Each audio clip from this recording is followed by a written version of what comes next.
39-year-old Jason Allen of West Pueblo, Colorado, entered an art competition at the Colorado State Fair. When he went to browse the submissions in person, he was surprised to find a first-place ribbon by his entry, Space Opera Theater.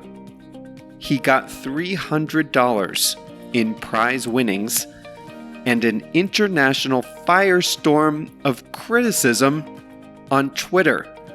That's because his entry was created with artificial intelligence. Hi everyone, I'm Jeff, and this is Plain English, lesson number 508. JR is the producer, and he has uploaded the full and complete lesson to plainenglish.com/508. Coming up today, are images generated with artificial intelligence really art? Prize-winning artist Jason Allen thinks so. The judges in his art competition think so too. But not everyone agrees. Today, we'll talk about what AI-generated art really is. In the second half of the lesson, I'll show you how to use the English phrasal verb sift through, and we have a quote of the week. Let's get going.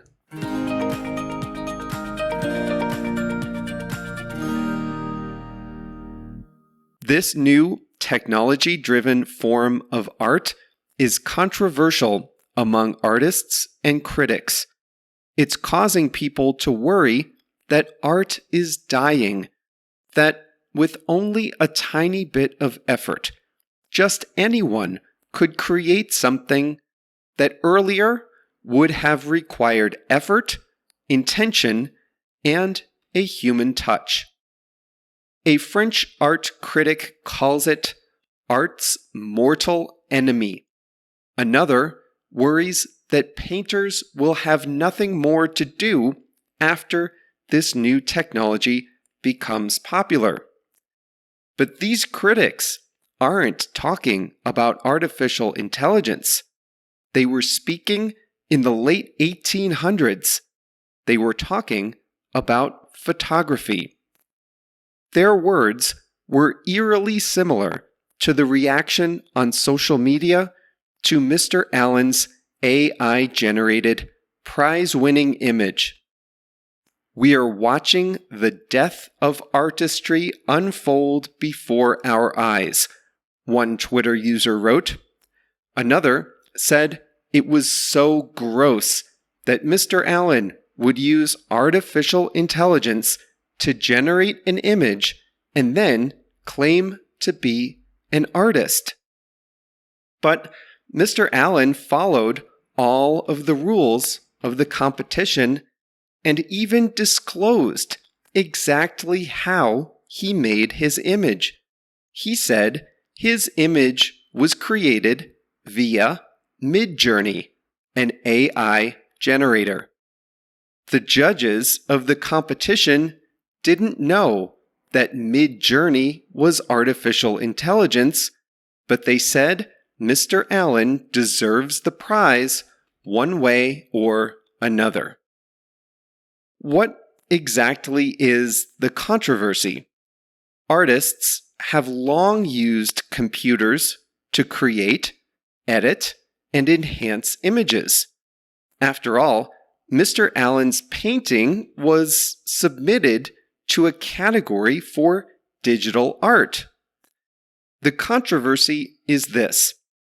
With existing forms of digital art, a person creates an image with the help of a computer. But with artificial intelligence, a computer creates the image. And so critics believe that if a computer creates the image, then the image is not the work of a person. And if it's not the work of a person, then it can't be art. AI supporters, however, beg to differ. They admit that a computer creates the image, but a person programs the computer. A person gives the computer detailed instructions, and a person selects among many potential images. That all requires human judgment, and that's the art. To understand their argument, it's helpful to understand how artificial intelligence can create an image or a piece of art. Artificial intelligence, in any application, looks for deep patterns that are not visible to humans, at least not at large scales. Any AI application must be trained to spot patterns, and it needs a large volume of inputs to learn from. So here's how this works with art. First, all AI generators start with a database of images. This is a large range of paintings, photographs, drawings, whatever. So a person decides what images to feed into the system. A person is in charge of deciding what the AI system will learn from. Next, a person has to catalog and label the images so that the computer knows what it's looking at. Next, often, a person will give the program instructions on how to generate an image. Only then can a computer learn to create images. All that is the programming and the preparation. A person then tells the computer what to create. It's common to give a system a set of keywords to follow. Then, the computer creates many images that it thinks match those keywords. A person then must sift through the massive output of the computer and determine which of the images to save and which to discard. After this final step, the world sees the AI-generated image. So let me ask you, does that sound like just clicking a button? Or does that sound like a form of artistry? To me, it sounds like a new form of artistry. The parallel with photography is instructive here. Yes, to create a photograph, you load a camera with film, point it at something, press a button, and chemically develop the film. But photography is a generally accepted genre of fine arts today because it takes a human's touch to create a true piece of photographic art. If you doubt that's true, I invite you to look at a lifetime of my travel pictures.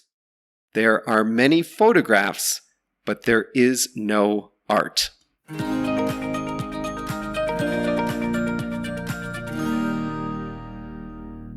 I've read some studies that say people generally can't tell the difference between human-generated images and AI-generated images.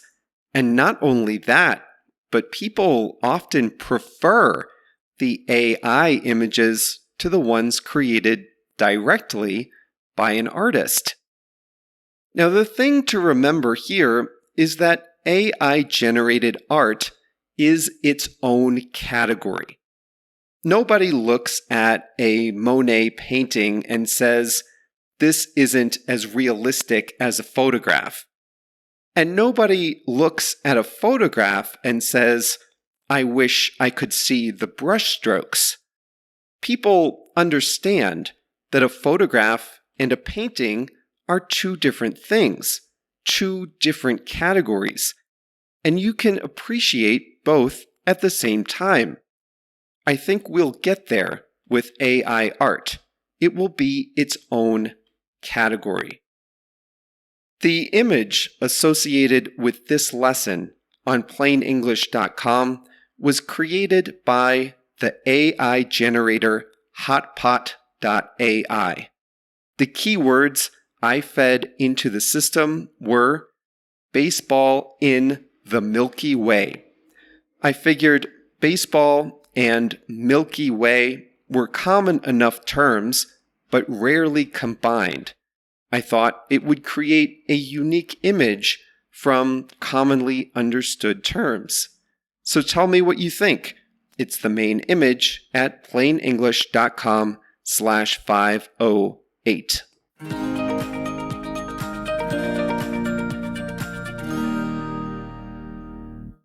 Today's English expression is to sift through. When you have a large number of items, but only a small percentage of those items is useful, you sift through the items. You look for what is useful. You're looking for a small number of useful things in a large number of things in total.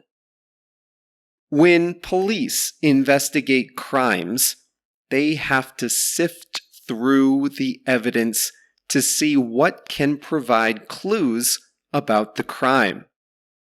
Imagine someone sees a dead body in the woods. The police get to the scene of the crime and they find an empty bottle. Then they find a loose strand of hair. A bit farther, they find a discarded cell phone. Someone nearby gives a statement about what was happening on the previous night. The cell phone company provides the victim's cell phone records. Not all of this will be useful. In fact, most of it will not be useful. But the police have to sift through the evidence to find clues about what happened. They have to look through many, many pieces of evidence and separate out only the pieces of evidence that are useful to the investigation. If there's one English expression that describes the last few weeks of my life, it's sift through. I haven't mentioned this before, but I'm moving, and not across town, but to another country. I'm moving this week from Chicago to Mexico City. I don't have the luxury of keeping all my belongings. I had to sift through my clothes to save only the items that give me joy. Marie Kondo would be proud. I sifted through old photographs from previous vacations, going back a long time. I had lots of printed photographs and lots of useless ones too, like photographs of a random tree on a hill I don't remember, photographs that were blurry, photographs that didn't appear to show anything at all. But hidden in the middle of all that junk, there were photographs that were meaningful. So I had to sift through the photos to save the ones that were valuable, to save the ones that reminded me of previous travels or that brought back good memories. I only saved about 1 in 10 pictures, but the ones I saved are valuable to me. Earlier today, we debated whether images created with artificial intelligence are really art. I made the argument that they are. And one reason is that the computer generates many images in response to a single prompt. But the artist has to sift through all the generated images and choose the one that fits his or her vision. There are some AI image generators, like the one I used, where you just type a few words and it creates one image. But most AI artists will do a lot more work, and the computers will generate many images. And it's the artist's job to sift through all the computer-generated images and pick out the ones that truly capture the artist's vision.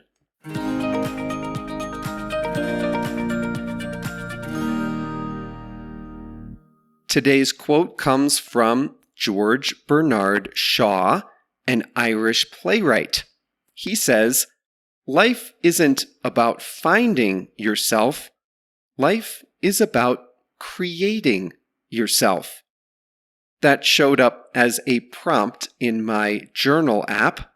It's common for people to say in English that they have to find themselves. And that often comes when they're unhappy or directionless. But this quote frames it in a different way. George Bernard Shaw says, "Life isn't about finding yourself. Life is about creating yourself." And that brings us to the end of today's lesson, number 508, for Monday, October 3rd, 2022. And I think this is going to be a great topic for an upcoming live call with Plus members. So here's what I think we'll do. We'll use an artificial intelligence engine to create an image of our own. Don't worry, it's not hard. And then we'll talk about the images that we create. So that will be the live call on Saturday, October 22nd. This is the live conversation call that's part of the Plus membership. So if you're planning to join that call, check the instructions in your email or the dashboard for this call. And if you're not a Plus member yet, then consider this your invitation. You can join us on Saturday the 22nd and for all future live conversation calls, and you can sign up at plainenglish.com/plus, PLUS. That's it for today. See you back here for a new lesson on Thursday.